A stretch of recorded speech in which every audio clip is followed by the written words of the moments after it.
आज हम लोग क्या पढ़ेंगे कि मोडाल्स क्या होते हैं। मोडाल ऑक्सिलरीज और modals are also helping verbs. ये भी क्या होते हैं, हेल्पिंग वर्ब्स होते हैं। जैसे हमारे प्राइमरी ऑक्सिलरीज होते थे वो भी क्या, those are also helping verb. तो ये भी हेल्पिंग वर्ब की तरह काम करते हैं। They are used to express the mood of the subject. किस चीज के लिए यूज होते हैं, to express the mood of the subject. Unlike primary auxiliaries, they cannot function as a main verb as they cannot complete the meaning of the sentence. मतलब जैसे primary auxiliaries तो main verb की तरह भी काम कर सकते थे, पर जो मोडाल्स है वो मेन वर्ब की तरह काम नहीं करते। क्यों? क्योंकि ये सेंटेंस का मतलब कंप्लीट नहीं करते। Another verb is always required to complete the sense of the sentence. मतलब कि इन जो मोडाल्स होते हैं उनके साथ हमें एक मेन वर्ब का होना जरूरी है। फॉर एग्जाम्पल कुछ मोडाल ऑक्सिलरीज क्या होते हैं, shall, should, will, would, can, could, may, might, must, ought, need and dare। ये क्या है, these are modal auxiliaries. Now note, ought is always followed by to। ought किसके साथ यूज होता है, हमेशा to के साथ। तो क्या बोलते हैं, ought to। need and dare are called semi modals। मतलब need और dare जो होता है ये ऑर्डिनरी वर्ब की तरह भी यूज हो सकता है और एज अ मोडाल भी। For example I need your help in the matter। तो यहाँ पे जो नीड है वो क्या है कि मुझे तुम्हारी जरूरत है। You need not got there। तो अब इसमें क्या है, अब इसमें नीड तो आ रहा है बट इसके साथ got भी आ रहा है जो कि क्या है, वो भी एक मेन वर्ब है। How dare you, तो इसमें क्या है, dare as a ordinary verb use हो रहा है और I dare not talk to him। तो talk यहाँ पे मेन वर्ब है और dare क्या है, हेल्पिंग वर्ब। तो इसलिए इस सेंटेंस में dare is modal auxiliary और पहले में क्या है, ordinary verb। Now remember, modal auxiliaries are not governed by the person and number of the subject। मतलब कि जब हम हेल्पिंग वर्ब यूज करते हैं is, are या फिर am करते हैं तो ये किस में यूज होता है, पहली चीज प्रेजेंट टेंस में। दूसरा अगर I है, बस I क्या होता है, फर्स्ट पर्सन। तो फर्स्ट पर्सन के साथ हमेशा am यूज होता है। अगर सिंगुलर है तो is यूज होगा, अगर प्लूरल है तो क्या यूज होगा, are। बट मोडाल्स में क्या है, ऐसा नहीं होता। I can swim in the river। अब I मतलब फर्स्ट पर्सन, उसके साथ हमने लगाया can, तो I can swim in the river।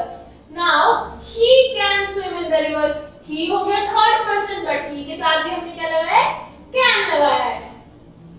We may accompany you। अब यहाँ we क्या हो गया, फर्स्ट पर्सन और प्लूरल हो गया। He may win the competition। he यहाँ पे क्या हुआ, he हुआ हमारा थर्ड पर्सन और सिंगल। तो जो हमारे क्या होते हैं, जो मोडाल ऑक्सिलरीज होते हैं उन पे नंबर और पर्सन का कोई फर्क नहीं पड़ता। Thus two things are clear from the above sentences. Modal auxiliaries are not governed by the person and number of the subject. The base form, first form of the verb is used after the modal auxiliary। और हमेशा क्या हो रहा है यहाँ, swim, accompany, will। तो ये सब क्या है, first form, base form use होती है हमेशा मोडाल के बाद में। Now use, अब इसका यूज कैसे करते हैं हम, तो use of shall, will, should and would, इनका यूज कैसे होता है। shall is used with the first person subject। अब shall किसके साथ होता है, यूजुअली फर्स्ट पर्सन सब्जेक्ट जैसे I या फिर we के साथ। and will is used with all other subjects, और बाकी के सब्जेक्ट्स के साथ will यूज होता है। फॉर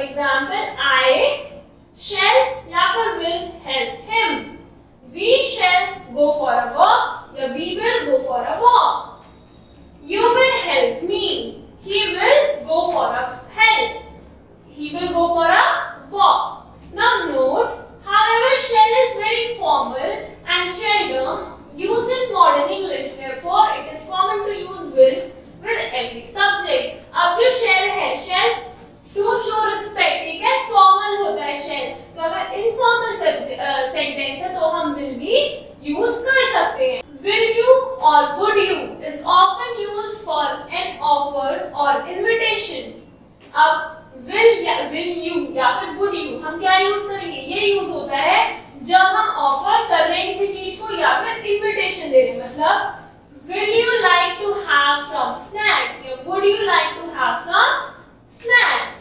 will या would is also used for a polite request। जब हमको polite request करनी होती है तो हम क्या यूज करते हैं? will या फिर would। will you lend me your notebook for a day? would you lend me your notebook for a day?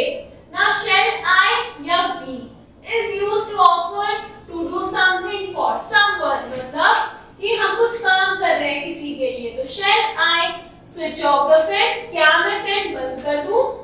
should is used to show obligation। मतलब it is also used to say that something is probable। मतलब कि we should obey the traffic rules। तो जो भी चीजें हमें करनी ही चाहिए हमेशा, जैसे कुछ रूल्स है वो हमें फॉलो ही करने चाहिए, तो उनके साथ भी यूज होता है should।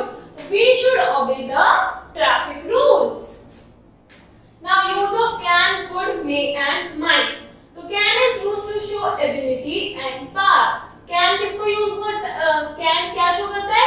ability या फिर power to do something। I can solve this problem। मैं ये problem solve कर सकता हूँ। could is used to show ability in the past। could किस लिए यूज होता है?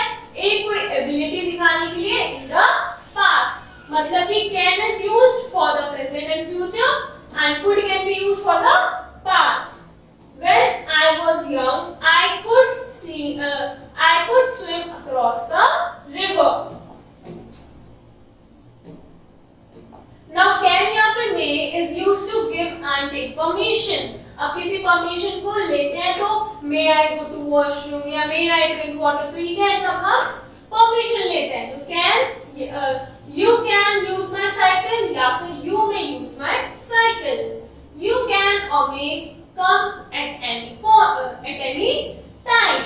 now could किसके लिए होता है? could is used to make polite request। कोई polite request करनी है तो हम could use करेंगे। फिर may and might कहाँ यूज होता है? may and might are used to express possibility in the present or future। may और might यूज होता है फ्यूचर शो करने के लिए कि फ्यूचर में कुछ पॉसिबिलिटीज हैं। For example he may might come in the evening। he may come in the evening, वो इवनिंग में आ सकता है। note may expresses some stronger possibilities while might expresses remote possibilities। मतलब जब हमें पता है कि वो श्योरली इवनिंग में आएगा तो हम बोलेंगे he may come in the evening। but अगर हमें श्योरली नहीं पता कि वो आएगा या नहीं आएगा तो he might come in the evening, वो इवनिंग में आ सकता है। may is used to express some wish or desire। may you live long। हम कोई प्रे करते हैं, विश करते हैं, डिजायर करते हैं, तो उसके लिए साथ भी may यूज होता है। now use of must, ought and need। must is used to show necessity or obligation। must use होता है कि जब हमें ये चीज करनी ही करनी है, ये रूल है तो ये आपको फॉलो करना ही करना है। we must abide by the rules of the country। you must complete your homework। तो आपको होमवर्क क्या कंप्लीट करना ही करना है। note normally must is used if the obligation comes from the speaker। however if it comes from someone else, have to is used instead of must। मतलब कि अगर ये टीचर कह रही है कि तुम्हें कल होमवर्क सबमिट करना है, you must complete your homework। But अगर ये कोई स्टूडेंट कह रहा है तो क्या लिखेंगे? you have to complete your homework। I must help the poor man। तो I have decided so कि ये मैंने डिसाइड करा है कि मुझे poor man को हेल्प करनी है। but I have to reach the school in time। अब क्या? my teacher has asked me to do so। Teacher ने कहा है कि मुझे टाइम से पहुंचना है। ought is also used to show obligation or necessity। however ought is not as strong as must। मतलब कि हमें अपनी ड्यूटी फॉलो करनी है, बट ये इतना स्ट्रॉन्ग ऑब्लिगेशन नहीं करता जितना कि मस्ट यूज होता है। For example we ought to do our duty। तो अभी क्या है? अगर बोलता we must do our duty तो उसका मतलब क्या हुआ कि हमें करनी ही करनी है ड्यूटी। और ought के साथ हमेशा क्या यूज होता है? to. Now 14th, could and need. could और need कहाँ यूज होता है? are used in the negative sense. I could not grasp the opportunity, मतलब कि हम कुछ कर सकते थे, negative sense में बात होती है. You need not go there again. तो ये क्या थे हमारे modals, auxiliaries, modals. तो आज हमने उनका क्या सीखा? यूज सीखा. Now you have to complete the exercise. Thank you.